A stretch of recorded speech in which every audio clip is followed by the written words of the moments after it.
Hello everyone, I hope all are feeling well. जो भी जाओगे बढ़िया होंगे। और इस वीडियो में हम लोग देखेंगे चाणक्य के सम्राट अशोक और आर्यभट्ट की भूमि पाटलिपुत्र से पटना बनने की कहानी।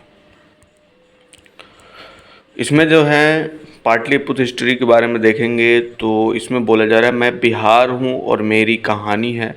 सैकड़ों साल तक इस भूमि ने अनगिनत राजाओं का शौर्य देखा, हर कुरूप शासकों का अत्याचार भी सहा, शिक्षा का भी सबसे बड़ा केंद्र रहा। मैं किसी जमाने में दुनिया का सबसे बड़ा साम्राज्य हुआ करता था। अफगानिस्तान तक मेरी पहुंच थी, लेकिन समय के साथ राजनीति की आग में प्रकृति के विनाश ने मेरा स्वरूप बदल दिया और मैं सिमटता गया। मैं ही पाटलिपुत्र हूँ, मैं ही आज का पटना भी हूँ, मैं ही बिहार हूँ।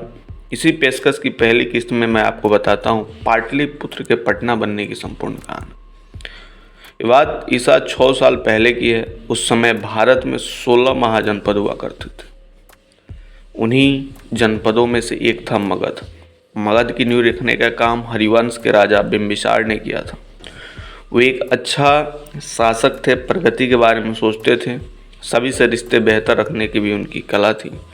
उस समय मगध के पास ही वृज नाम का एक और महाजनपद था, लेकिन उसकी सोच मगध से भिन्न थी।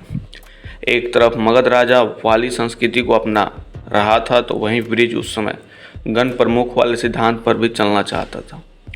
लेकिन बिंबिसार को उसी वेन चलने वाले वृज जनपद की एक लड़की से प्यार हुआ।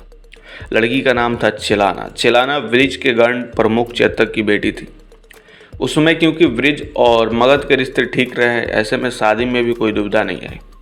उसी शादी से चेलाना ने एक बेटे को जन्म दिया, अजातशत्रु। अजातशत्रु क्रूर था, वो अपने पिता से एकदम अलग चला। उसे भी मगध का विस्तार तो करना था, लेकिन उसे हिंसा का रास्ता चुना। उसके लिए रिश्ते का मायने नहीं रखते, उसी हिंसा का नतीजा था कि जिस वृज के साथ बिंबिसार ने रिश्ते अच्छे बनाए रखे थे, अजातशत्रु ने लालच में सब खत्म कर दिया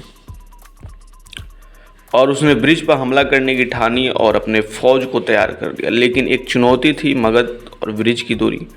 सेना कितनी भी ताकतवर हो, लेकिन अगर ज़्यादातर दूर जाना पड़े तो चुनौतियां भी बढ़ जाती। अजातशत्रु की इसी जरूरत की उपज है पाटलिपुत्र।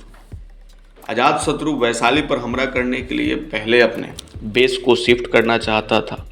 उसने लंबे समय तक तलाश की, उसके अधिकारी लगे रहे, तब जाकर गंगा किनारे उन्हें एक ठिकाना मिला। उसी ठिकाना का आगे चलकर नाम बड़ा पाटलिपुत्र और पाटलिपुत्र से ही अजातशत्रु वैशाली पर कई हमले किए और बाद में वृज की सेना को हरा भी दिया। ऐसे में पाटलिपुत्र फिर मगध का भी शहर बन गया। अब शहर बना पाटलिपुत्र अपनी तकदीर में और विकास लाया था। उसी समय शहर का सीमित नहीं रहना था, बल्कि दुनिया की सबसे उन्नत राजधानी बनना था। ये काम अजातशत्रु के बेटे उदयन ने किया। उसने न सिर्फ मगध को विकसित किया, बल्कि राजधानी को राजगिरी के रूप में पाटलिपुत्र की तरह शिफ्ट किया। पाटलिपुत्र का भूगोल ही बताने के लिए काफ़ी है कि राजाओं की नज़र वहाँ जाकर क्यों थमती थी। असल में पाटलिपुत्र उस जमाने में 3 नदियों से घिरा हुआ था। ग्रीक इतिहास मेगास्थनीज ने उस जगह को जल दुर्ग तक बता दिया था। हर राजा के लिए पाटलिपुत्र राजनीतिक तौर पर एक सुरक्षित जगह थी। उस नदी से घिरे रहना दुश्मनों के लिए चुनौती होता था। वहाँ पहुँचना के लिए कई लोगों के लिए मुश्किल हो जाता था। इस वजह से कई राजवंशों ने पाटलिपुत्र को ही अपनी राजधानी भी माना और इसका विस्तार भी किया। हरिवंश से लेकर शिशुनाग वंश, नंद वंश, मौर्य वंश, शुंग वंश, अंत में गुप्त वंश तक का यहाँ पर राज रहा। यहाँ भी मौर्य साम्राज्य के दौरान तो पाटलिपुत्र ने अपना स्वर्णिम काल भी देखा। ये वही दौर था जब महान सम्राट अशोक ने अपना शासन किया था। मौर्य वंश का उदय समझने के लिए नंद वंश ने आखिरी शासक की क्रूरता जानना जरूरी हो जाता है। नंद वंश का आखिरी शासक था घनानंद, जिसे पाटलिपुत्र में अत्याचार की सारी सीमाएं लांघ दी थी। उसका विकास हो रहा था, वो खुश था, लेकिन उसके शासन में जनता त्राहिमाम कर रही थी। उस काल में एक और विद्वान ने उसे धरती पर जन्म ले लिया था। नाम था चाणक्य, जिसे कौटिल्य के नाम से जाना जाता है। घनानंद ने कभी भी चाणक्य का सम्मान नहीं किया। उसने उनके किसी भी सुझाव को कभी भी नहीं माना। जब अहंकार में चूर घनानंद ने चाणक्य को अपने दरबार से बाहर कर दिया, तब कौटिल्य ने प्रतिज्ञा ली कि वो नंद वंश का विनाश होकर रहेगा। यहीं से शुरुआत हुई एक नए युग की और पाटलिपुत्र के बदलते इतिहास की। पाटलिपुत्र पर उस समय विदेशी आक्रमणों का दौर भी जारी था। 327 ईसा पूर्व में ग्रीस के योद्धा अलेक्जेंडर ने तेजी से भारत में अपना विस्तार किया। एक एक कर हर साम्राज्य का वो खात्मा करता चला गया। महान राजा पोरस तक उस सेना के सामने नहीं टिक पाया। इस तरह के विदेशी हमलों ने चाणक्य को उस समय एहसास करवा दिया था कि इन आक्रमणों से सभी सुरक्षा मिल सकती है। जब मगध से मदद मिली, इसी सोच के दम पर उन्होंने एक नए साम्राज्य का गठन किया और समुद्रगुप्त के जरिए सत्ता बदलने की कोशिश की। कई प्रयासों के बाद चंद्रगुप्त ने भी मगध जीत लिया और वहां से शुरू हुआ मौर्य वंश का राज।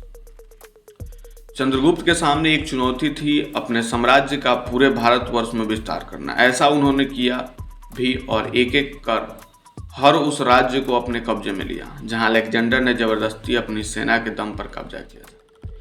इस तरह से चंद्रगुप्त के समय ही दुनिया का सबसे ताकतवर साम्राज्य भी बना। चंद्रगुप्त ने सब कुछ हासिल किया था, सिर्फ मध्य पूर्व का गणराज कलिंग को छोड़कर। इस कलिंग की टीस को चंद्रगुप्त के बेटे सम्राट अशोक ने दूर किया था। चक्रवर्ती सम्राट का तमंगा हासिल करने से पहले अशोक को भी कई युद्ध करने पड़े। भयंकर हिंसा का दौर चला। लोगों ने तब उन्हें चंडाल अशोक का नाम तक दे दिया। अपने शासन के 8वें साल में ही अशोक ने कलिंग पर विजय हासिल कर ली थी।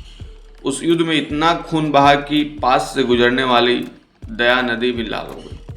लेकिन उसी युद्ध ने सम्राट अशोक पर भी गहरा प्रभाव छोड़ा और पाटलिपुत्र के विकास के दरवाजे खोल दिए। उस अप्रत्याशित हिंसा के बाद ही अशोक ने बौद्ध धर्म का अपना लिया और शांति का संदेश पूरी दुनिया को दिया।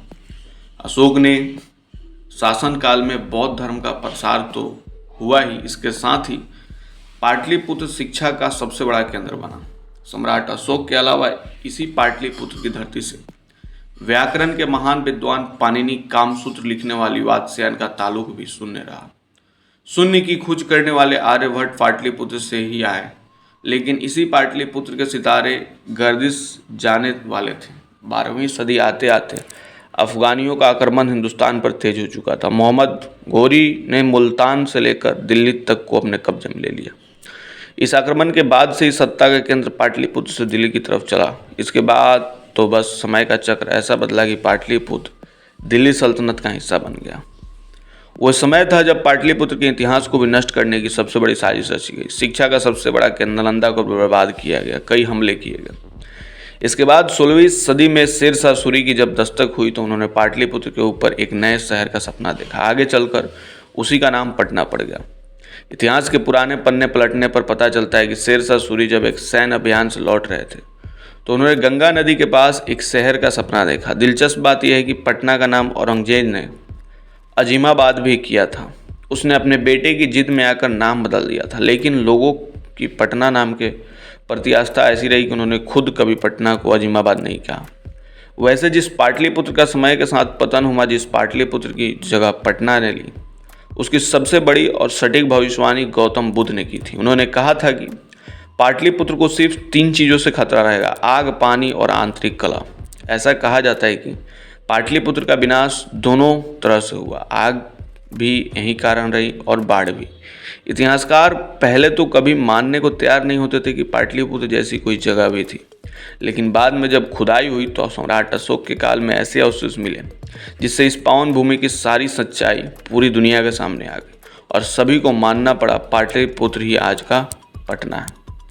तो ये थी छोटी सी इन्फॉर्मेशन पाटलिपुत्र से पटना बनने की कहानी। आई होप आपको बढ़िया लगा होगा। जल्दी मिलता है ऐसा ही कोई नया वीडियो लेकर, तब तक के लिए बाय बाय।